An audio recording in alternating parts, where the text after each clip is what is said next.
Good morning everyone, and I hope this video finds you well. I am fine and I thank God for that. 2 days ago, I talked about Kenya's debt problem on this channel, and if statistics are things to go by, then I can say that the debt problem in Kenya is worsening. As of March this year, Kenya's public debt hit 9.29 trillion. To me, this figure sounds a warning alarm to the Kenyan people, to the economy, and to the government. I also established on this channel how the current president, William Samoei Ruto, lied to Kenyans during campaigns concerning public debt. On several occasions, President William Samoei Ruto traversed the country and emphasized the need for the then government of Uhuru Kenyatta to refrain from borrowing both locally and globally. Ruto emphasized that his government would not borrow both locally and globally. I referenced one of Ruto's statements during campaigns. Not even during campaigns, after being sworn in as the President of the Republic of Kenya. That was on 30th January 2023 on a visit in Mombasa. Ruto was quoted saying, "When I came into office, we had a budget that we needed to borrow 100 billion, and I thought that was reckless and irresponsible." Now, that was Ruto's statement at the beginning of this year concerning borrowing. I also referenced you to Kenya's borrowing trend since the Kenya Kwanza government took office.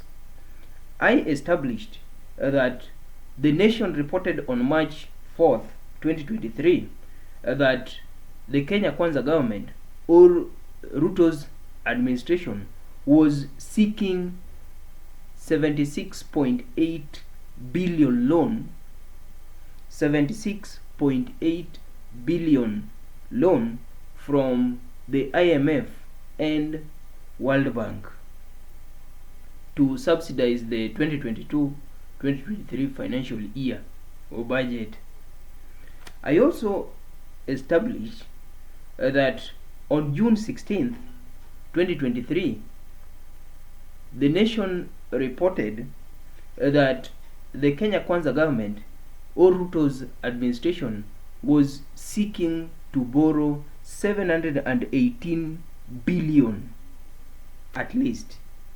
And I said that that was at least 718 billion. Now, yesterday, in line with my prior statements concerning the irresistible thirst that the Kenya Kwanza government demonstrates towards borrowing, the current opposition leader and the Azimio leader, Raila Amolo Odinga, and the Azimio Brigade, informed Kenyans and the whole world that Ruto's administration shockingly borrowed 213, if I am not wrong. Ruto's government borrowed 213.4 billion in one day. And I want you to mark my words.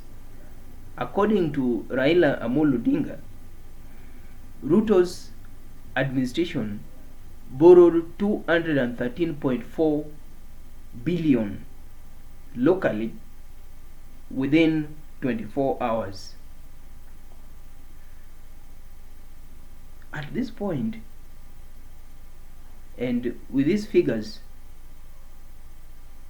there is doom awaiting Kenyans, because the Kenya Kwanza government is doing the opposite of what they promised. They are doing a completely opposite thing from what they promised during campaigns and after resuming office. The Kenya Kwanza government, through William Samoei Ruto, emphasized that his government, his administration, will not rely on loans, but they will source locally.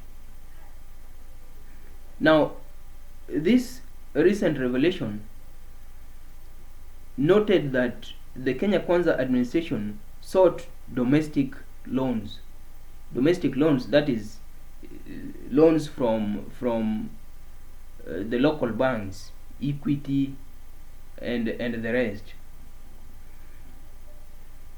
Raila also stated that this 213.4 billion was sought from these local banks at a rate of 15.8%. That is interest rate of 15.8%. But to me, based on my research, the interest rate is not wrong. The interest rate is not eye-catching, because on it was on when? On November 30th, 2022, Citizen Digital reported that the central bank allowed Equity Bank, if in case the Kenya Kwanza government borrowed from Equity, the Central Bank of Kenya allowed Equity Bank to set their interest rate between 13% and 18.5%. This allowance also indicated that Equity Bank was in volition to set the interest rate for local borrowing at a mean of 15.8%. Now you can see that what Azimio claims is something that was set in 2022, November 30th, 2022. Now I have no issue. I think the issue of interest rate should not be a concern, but the priority in this case is the rate at which the Kenya Kwanza administration is borrowing. If these statistics are things to go by and things to consider, then I must conclude that the Kenya Kwanza administration, or Ruto's government, has an irresistible quest for loans. The government has unquenchable thirst for local and foreign loans. Ruto's administration, I don't know what to say. I don't know which heavy term to use to describe the irresistible thirst of the current administration for loans. I don't know what heavy term to use, but I can summarizingly say that Ruto's government is on a borrowing spree, and this borrowing spree which is seemingly uncontrolled, is going to land Kenya into a debt crisis. With the current 9.29 trillion public debt and additional debts coming, Kenyans will pay dearly. Remember, during Jubilee's time, which the current president William Samoei Ruto was part of as the deputy president, it was stated that between 2013 and 2015, the Jubilee administration borrowed around 738 billion. Within 2 years, they borrowed 738 billion.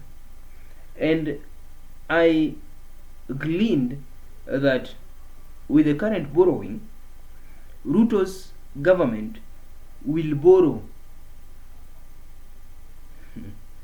what Uhuru borrowed. Let us give Ruto's government, let me say 5 years. In 5 years, Ruto's government shall have borrowed what Uhuru borrowed in 10 years.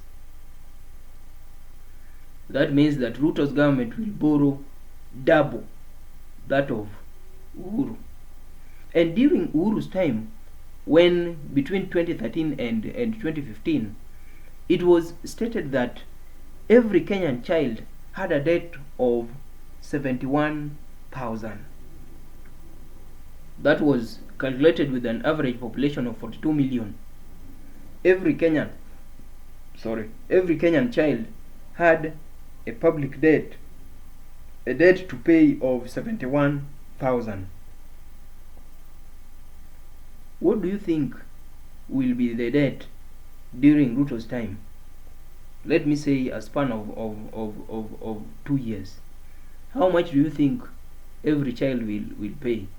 I want to estimate that at the end of 2 years, every Kenyan child shall have a debt of 300,000 to pay. 300,000 to pay. I think I need to advise the current government. Please live up to your promises. That is my advice to the current government. If you are to borrow, then be open to the public and tell them that our government cannot run without borrowing. And also inform the public that we lied to you during campaigns. That brings me to my last statement to the Kenyan public. Never trust politicians. One of the constants and one of the primary constants in politics is lies. Lies is a primary constant in politics. Like soldiers or those who serve in armies state that propaganda is always a constant in war. And I say to Kenyans that in politics, lies is a constant, and never trust politicians. I believe with the current ongoing borrowing, both locally and internationally, Kenya's debt problem will be at historic high. Remember, the Kenya Kwanza government, I have stated, is set to borrow 718 billion to finance the 2022-2023 financial budget. The same government, according to Raila Amolo Odinga, borrowed 213.4 billion last week in one day. it is upon you to conclude what awaits Kenyans. And from my statements, you can see that the debt crisis is coming to Kenyans with full force. And as I always say, let us fasten our belts, because mbele haiko sawa, things are worse going forward. I don't know what you think about Kenya's debt problem and the Kenya Kwanza administration's appetite for loans, the irresistible appetite for local and foreign loans. I don't know what you think, but according to me, I think this sounds doom to Kenya and Kenyans as a whole. Please watch this video, share your comments on the debt problem, and most importantly, subscribe, and have a very good day.